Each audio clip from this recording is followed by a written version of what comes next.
Shalom. That is the greeting that Jesus used with his disciples the evening he appeared to them in his resurrection. It means peace, joy, happiness, fullness of life. And with it, I welcome you to this Eastertide series on the resurrection.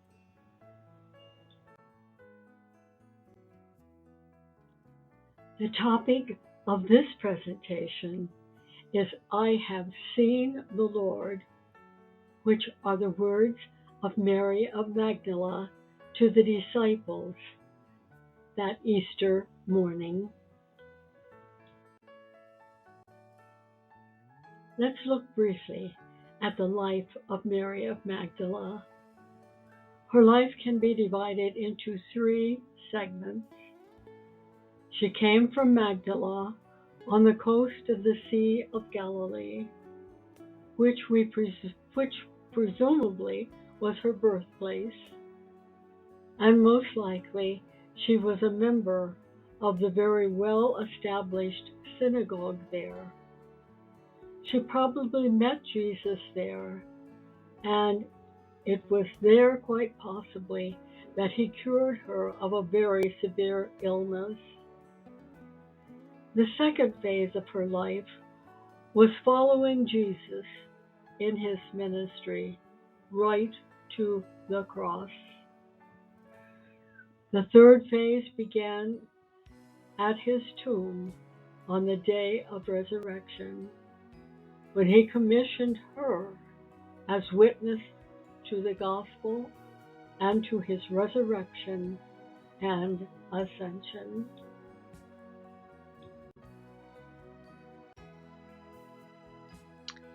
For a great deal of Christian history, Mary of Magdala was misunderstood due to the unfortunate conflating of the Marys in the Gospels. She was conflated with the sinful woman who washed Jesus' feet and with Mary of Bethany. This was due to the inability to understand the phrase 7 demons. When the Gospels were written, all illnesses and handicaps were attributed to the devil. If you were severely ill, you were considered to have 7 demons, 7 being the number indicating fullness. Jesus did not accept that idea. It took the church and scripture scholars a very long time to recognize the connection with illness and stop projecting immorality on Mary. Magdala was a port city on the coast of the Sea of Galilee. It was somewhere between Capernaum and Tiberias, but it had the best overland route to the coast where ships could carry fish, and they did so even as far as the markets of Rome. The city was very prosperous before it was destroyed by the Romans in 67 AD. Magdala had a very distinct synagogue. Most likely, Mary was a wealthy woman from that city. Jesus probably preached in the synagogue there, and that would have been how she encountered him. He cured her of her illnesses, and after that she followed him, financing much of his travel and organizing the other women who also followed. The number of times her name is mentioned in the Gospels is second only to Peter. She is honored as the apostle to the apostles and the first person to whom Jesus in his resurrection appeared. It was only in the last century that the city of Magdala was excavated. Before excavation, hardly anything showed of what the city was like before its destruction by the Romans. The interior of the synagogue was decorated with very beautiful textiles and mosaics, and a carved stone with a menorah on it.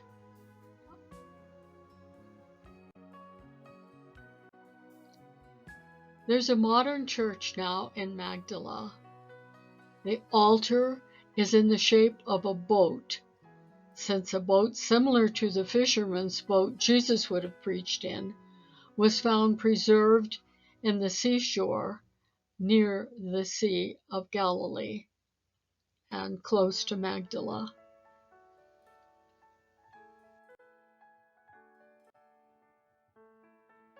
Mary was not only one of the first witnesses of the resurrection, but also an apostle to the apostles when Jesus sent her to tell them what she had seen. We are also called by our baptism to be witnesses to the risen Christ. Our ability to do so depends upon what kind of a vision we have of Him. We need to have a personal vision of the risen Christ also, seen with the eyes of our heart. And from that vision, we need to be able to speak to others of who He was and what He has done and what He means to us. There is scarcely a moment of greater tenderness in Scripture than when the risen Jesus spoke to Mary, addressing her by name. It is a moment that both echoes and repairs the role of Eve in the Garden of Eden. Jesus asks Mary to go and tell His disciples that He is risen. She carries out that task faithfully, in contrast to Eve, who instead of obeying, persuaded Adam to eat a forbidden fruit. Now, Jesus has reversed death, the effect of sin, and He asks her to announce that, inviting them to participate in the fruit of eternal life. As remarkable as the incarnation was in the eyes of Paul and John, the Christ event was even only complete with the resurrection. There's a marvelous dynamic here, a descent, that is the word, into matter or flesh, and in balance, an ascent, as Jesus says to Mary of Magdala, I am ascending. His resurrection balances His incarnation. Like the two angels Mary saw, one at the head and one at the feet, where the body of Jesus had been laid.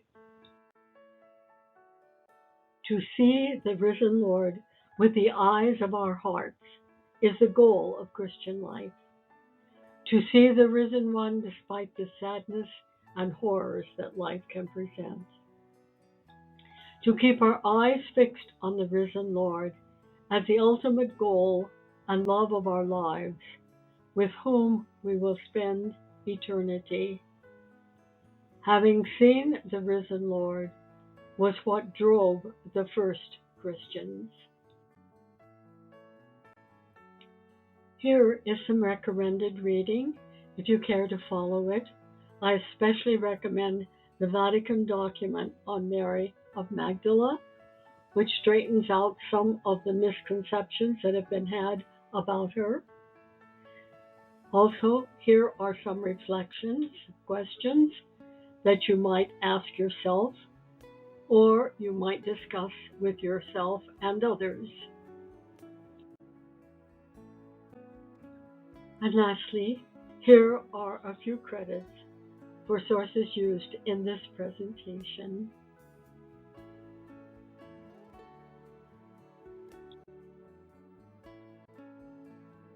Amen. Shalom.